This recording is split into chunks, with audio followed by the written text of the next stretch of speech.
Здравейте отново, след почивката. Започваме отново. Искам да ви представя Сабин Бойкинов, който е така един от най-дългогодишните гости на форума и много се радвам, че за пореден път прие нашата покана. Без да бавя, оставям думата на него. Заповядай.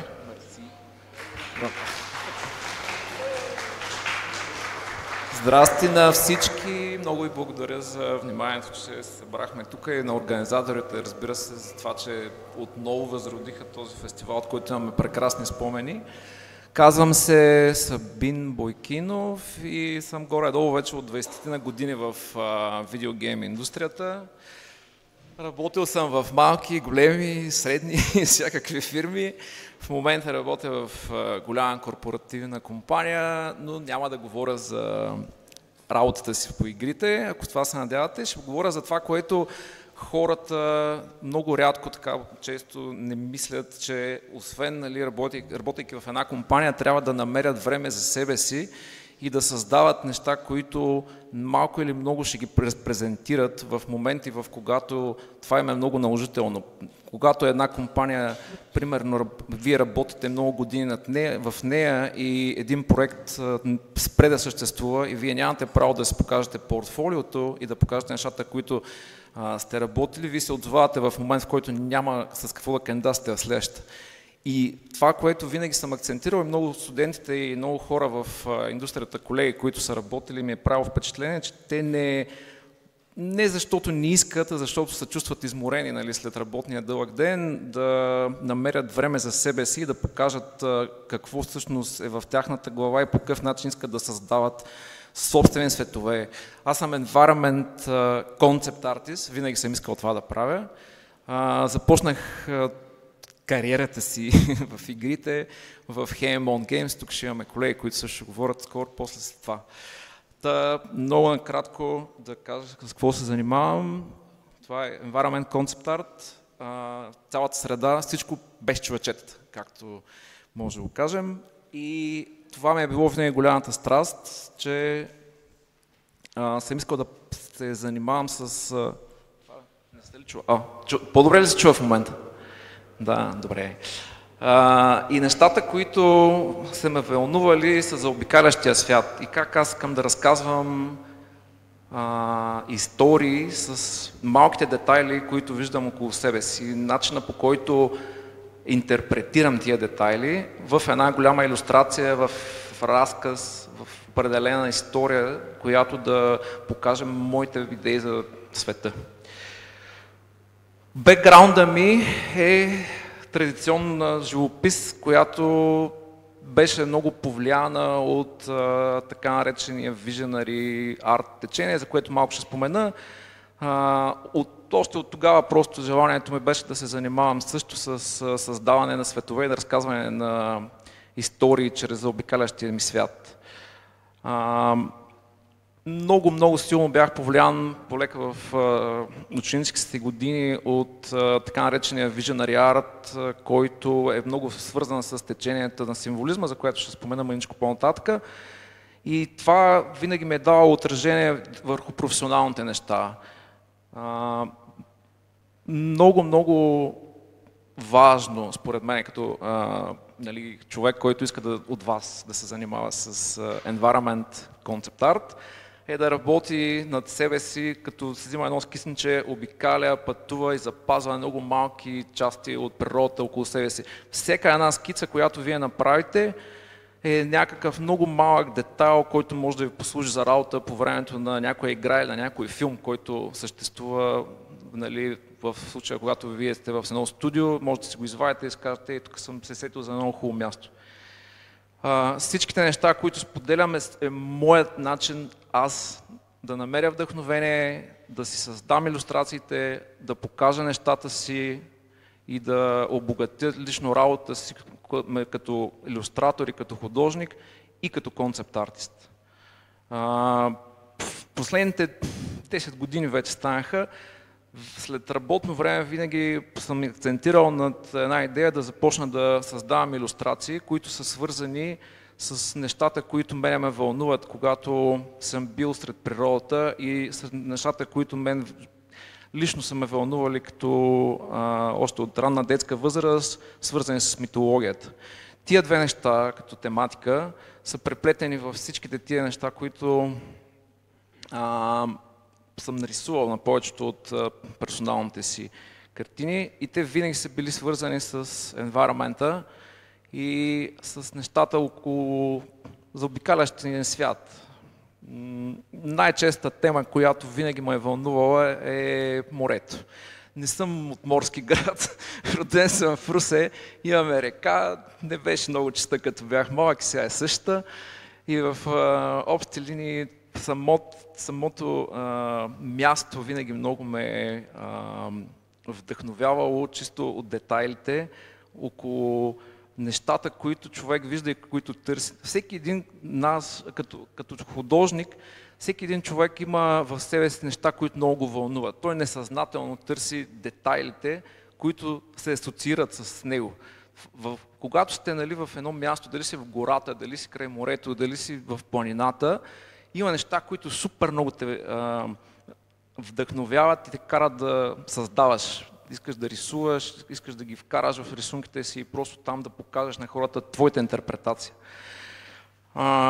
Митовете и легендите са другата част, която ме е движила в персоналната ми работа и всичките въпроси, които те повдигат по времето на четенето на тези неща, като малка история, те всъщност обединяват страшно много детайли от природата. И това е нещо, което винаги ме е движило. През последните години спазвам една така много малка традиция. На всеки Хелоуин рисувам по една работа, свързана с някакъв свят. И всеки път ползвам почти един герой и той отива на друго място. Така да си изразявам моето търсене да намеря някакъв различен сетинг за този човек. Той не е човек, е всъщност една тиква. Но просто искам да представя всички символи. Когато започвам да работя по тези неща, те се събират на едно място в определен ред и създават един свят, който ние се опитваме да асоциираме с дали ще е Египет, дали ще е Япония, дали ще е някакво друго място. Отново темата за морето, за която говорих.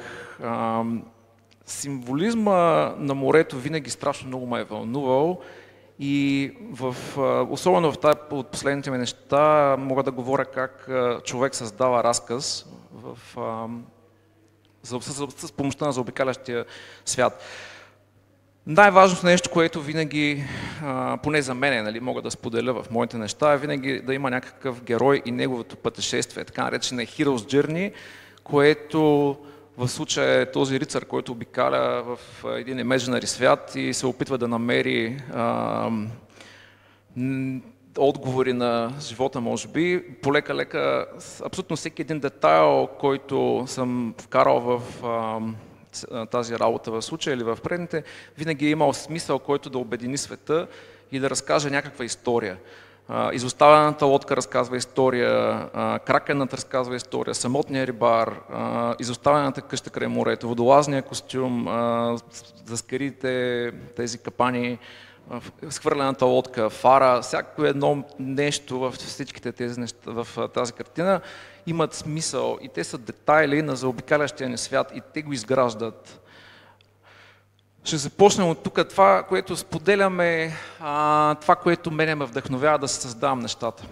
Символизма като течение, сега няма да изпадаме в подробности, възникнал е през 19 век, благодарение на няколко поета в Белгия и във Франция. Художници се присъединяват към течението, създават неща. Това, което споделям, са картини на художници, които аз страшно много харесвам и много са ми повлияли да започна творческия си път. Като илюстратор, Гюстав Моро, Жан Дювил, Франчек Купка и много други, но тук просто съм изкарал отделни техни картини, за да покажа това, което мен ме вълнува в течението символизъм. Може би една от най-влиятелните картини за мен през повечето години. Швейцарският художник Арнолд Бьоклин, не знам колко от вас го познават, но това е един от много силните бащи на символизма и на късния по-скоро символизъм, вече на път към романтизма, който през целия си живот прави 5 варианта на тази картина. Островът на смъртта, и никой никога не може да каже какво толкова ги вълнува, но това е една от най-репродуцираните и копирани и картини. Има такива албуми издавани, трибюти, големи художници работят над ни трибют албуми специално за нея. Това е нещо, което хората много ги е вълнувало. Какво искал да каже Бьоклин? Никога не е написал почти нищо по въпроса, има някакви теории, но това е една от картините, които ме е направило страшно силно впечатление, ме е карало да търся environment, заобикаляща среда и това да е основното нещо, което искам да се занимавам. Другият човек, който говори за символизма и за нещата, е Карл Юнг, който е чел някоя друга книга, знае, че той успява да през 60-те години издава една книга "Човекът и неговите символи". Той описва точно това, което ви казах, че всеки един от нас, всеки автор, творец има в себе си подсъзнателни символи и те супер много го вълнуват. Той иска да ги покаже на хората в някаква арт форма. И това също много ме вълнува. Другото нещо, което силно ми е повлияло като автор, това по нашите ширини е било малко забранено по времето на комунизма, това изкуство. Това са през 70-те години в Виена, 5 са студенти се събират и дефинират идеята на Visionary Art. Може да ги намерите в нета, сега няма да ги изборявам всичките. Ернст Фукс, Антон Льомде, Волгар Хутер и Арик Брауер. Тези хора поставят начало, те са били студенти като вас. Събират се заедно, тогава в Виена нещата са били романтични, всичко е било шарено, едни такива цветенца са се рисували красоти, няма лошо. Въпросът е, че те искали да покажат подсъзнателното и да накарат хората да почнат да мислят за символите си в собствено съзнание и да се обърнат към изкуството по различен начин, с различна гледна точка. Събират се, създават тия неща полека-лека през годините и успяват да направят нещо като началото на фантастичната живопис, която всички в момента познавате под новите форми. Това е един от най-любимите ми художници, които ме е повлиял през годините да търся енвайронмента като средство, като изразно средство за показване на идеите си. Мати Корлайн, човек рисувал обложките на плочите на страшно известни джазмени, живеел 40 години в Майорка и рисувал само склоновете на острова, търсейки spiritual experience, защото на български малко ме трудно го преведа, в environment. Това е един от хората, които силно ми е повлиял в моето търсене. Това, което мога да препоръчам, ако искате да се занимавате с тези неща, са четенето на книги. Знам, че много трудно и все по-малко хора го правят, но наистина трябва да го правите, защото визуалната ви библиотека в главата, просто култура и визуалната ви култура се обогатява ужасно много. Отделяйте време, правете го, защото е страшно важно, страшно важно. Това са неща, които не казвам, че това трябва да са конкретно тия книги, това са съвсем наскоро, с които се здобих една прекрасна поредица за митове легенди от целия свят на различна тематика, но тя е дълбоко само свързана с енвайронмента и с нещата, които ни заобикалят, и тематиката страшно много ми хареса като идея да издадеш такава поредица. Правете го. Другото нещо, пътувайте, взимайте си фотоапарати, вземете си телефона, снимайте, направете си папки, съберете си нещата. Никога не знаете кога ще ви потребват. Аз съм правил снимки, които са ми потребвали в над 15 проекта, над които съм работил. Малка къща, голяма, планина, нещо. Всичко това един ден, макар да ви се струва на момента, че е незначително, то ще ви трябва. Със сигурност. Ако щете дори в тази снимка, която съм направил, това е край Трявна, на едно възвишение под върх Българка. Светлината, която тук в тази снимка може да им потрябва за някакво ниво, за някой човек да му покажа, че искаме и така светлина, аз да я пресъздам в някой концепт и да мога да дам визуално по идея на следващите хора след мен от екипа какво искат да се случи. Така че мислете много важно за такива неща. Моят процес, който искам да споделя, всичко почва от едни скици, хиляди и много писане. Препоръчвам го, малко е странно в първия момент човек да си каже, защо трябва да пише, аз не съм писател. Когато си пишеш идеите, те минават през тебе по начин, по който ти започваш да ги преливаш една след друга. Всяка закача следващата, дава ти нова насока. Това са ключовите думи, които полека-лека създават света, който ти искаш да пресъздадеш в една абсолютно свободна картина, която ти искаш да покажеш себе си. Ето това ще ви покажа накрая финално как завършва картината и как започва. Идеята ми беше за... Просто гледах някакъв рандъм филм за писмата, които са намирани по бреговете на морето, които са един прекрасен детайл, който е много личен, но винаги хората ги изоставят или ги фърлят, или ги връщат в морето. Обаче идеята беше, че искам да разкажа една история край плажа, какво може да се случи с тия неща. И започвам полека-лека да си мисля, нали, за различни истории. Разказването на история в енвайрмента е едно от най-важните неща, за да бъде той убедителен, да накарате хората, ако ще е за игра, да отидат в него да играят, защото ще има много малки детайли, които ще са интересни на играча. Също важи и за киното, кадърът ще бъде прекрасен и ще бъде интересен.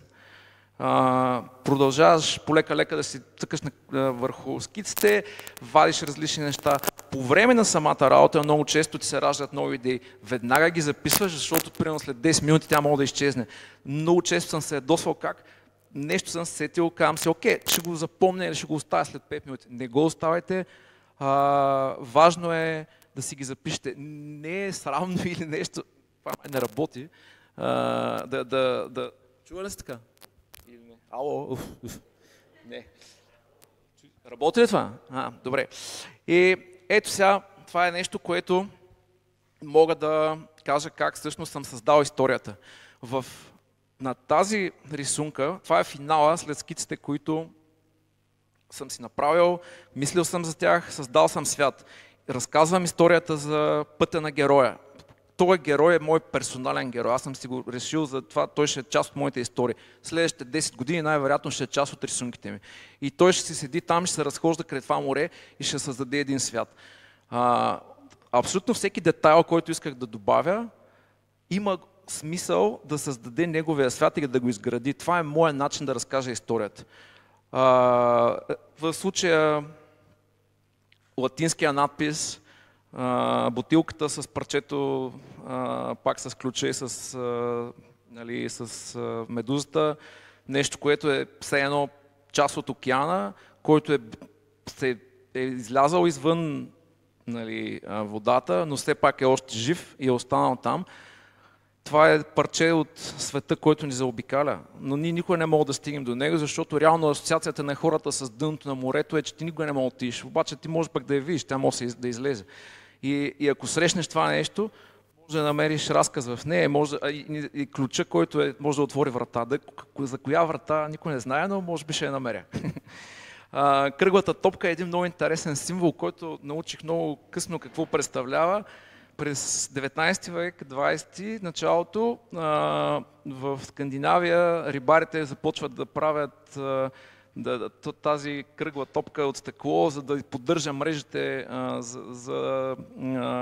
по определен вид риба за пасажи. Тия топки полека-лека се откъсват от мрежите и се пръсват в морето. И те ги наричат морски очи, защото морето ги изглажда и в моменти или излизат навънка на брега, или изчезват в дълбините, от време на време се появяват стомаха на някоя риба. И е супер интересно как този малък символ е станал всъщност причина хората да ги намират като нещо като талисман за добър риболов или за успешен круиз, движение някъде, откриване на нова земя. абсолютно всички детайли, сега не мога, нямаме толкова време, нали, да ги минем, но като цяло основните, горе-долу успях да мина над тях, нали, морското конче, лодката, малкият дървен кораб, неща. Всичко това са детайли, свързани с морето. И те разказват, всеки един от тях има собствената история. Аз ги събирам на едно място и разказвам моята. Ето малко детайл отблизко. Това е нашия герой, който си пренася всички спомени на хората. Той е колектор или човек, който събира чужди спомени. Може би да ги чете, може да не ги чете, но той събира мъдростта и болките, страданията, желанията на тия моряци, които са написали това писмо, сложили са го бутилка и са го фърлили в морето. Може кораба да е потъвал, те да са загивали, може да са щастливи, може да пишат за близки, може да пишат за далечни брегове, може да пишат на любовта си, защото всякакви такива детайли, но този човек не знам дали ги чете, той ги събира.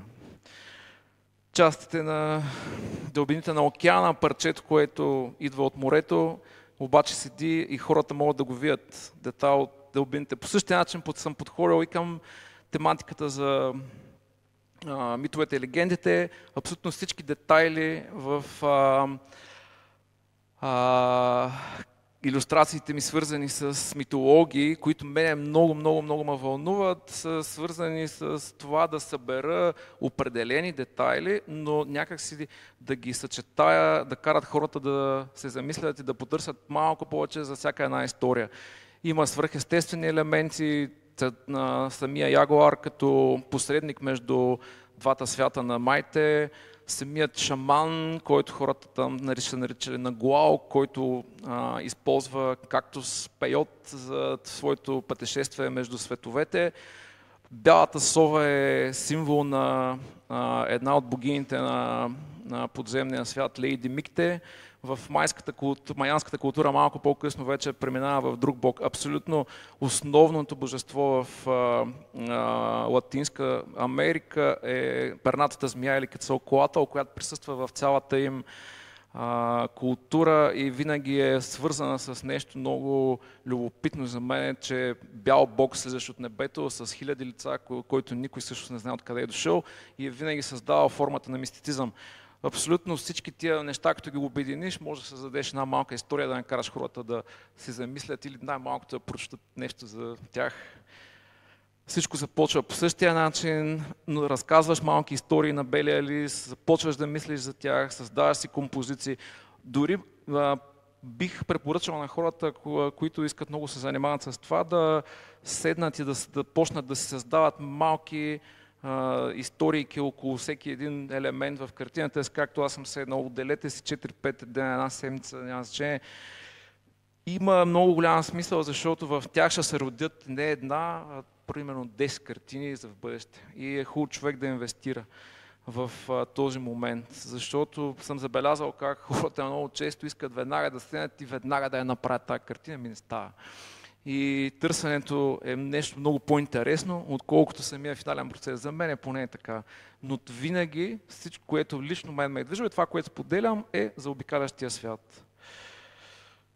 Сега една много хубава мисъл на великия комик художник Мьобиус е, че ние художници и артисти можем да отидем там, където хората могат да ни следват, така че накарайте хората да ви следват и то възможно най-далеко, без много да се притеснявате кой какво мисли, просто създавайте и търсете новите хоризонти. Благодаря.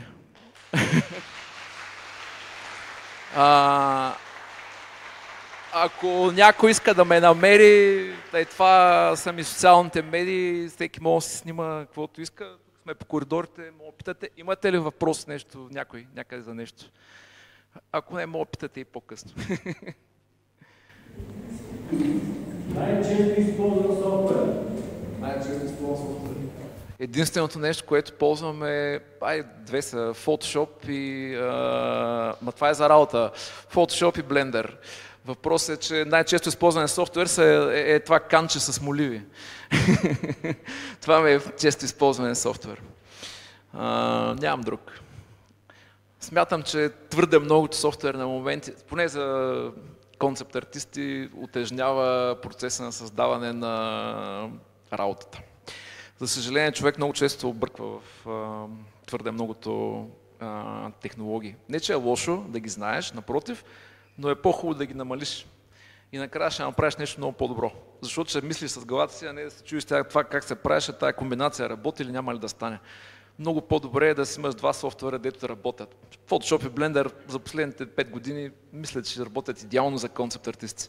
И така. Да. Личен живот, работа.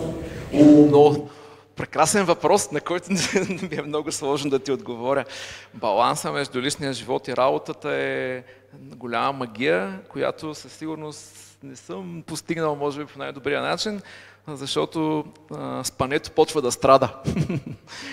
Но опитваш се по всякакви начини, най-вече с пътуване, обикаляне, ходене по планини. Много е важно всъщност да накараш съзнанието ти да се освободи от дълго гледан концепт ли, илюстрация или няма значение. Това е баланса, който може би ще накара да си подобриш личния живот, ще отидеш да обърнеш внимание на детето си. Но да, опитвам се. Така, благодаря ти за въпроса. Аз искам да попитам, освен вашите профили, къде може да видим вашите илюстрации или концепти? В ArtStation може да видиш абсолютно всичко. А има ли ги публикувани в някои книги или в нещо? В книги, да, участвал съм в някакви книги, но по-скоро участвам в некомерциални проекти с илюстрации. Да, имам някакви книги. В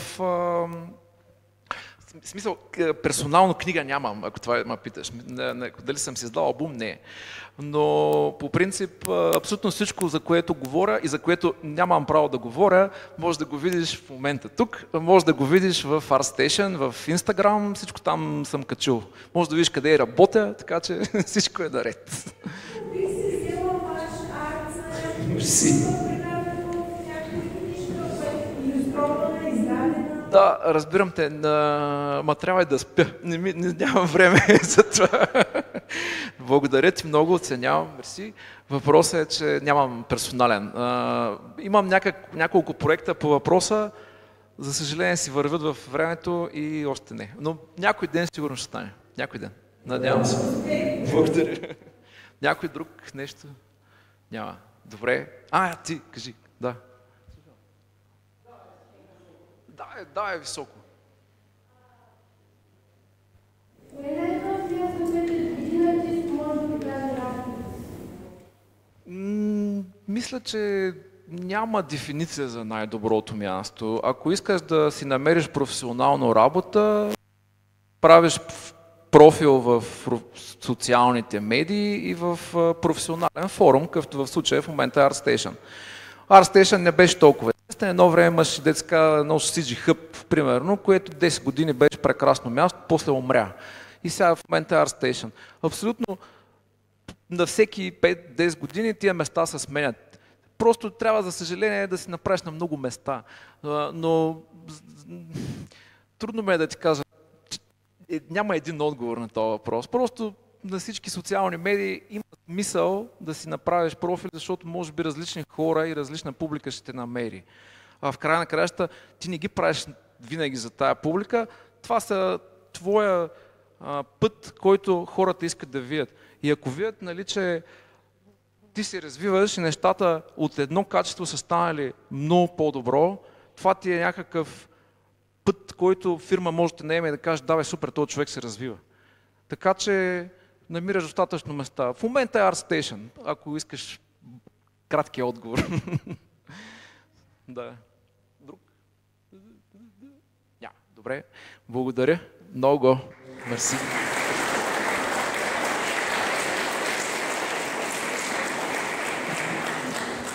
И аз ти благодаря, Сабин, още един път. Надявам се да се видим пак скоро, другата година, може би.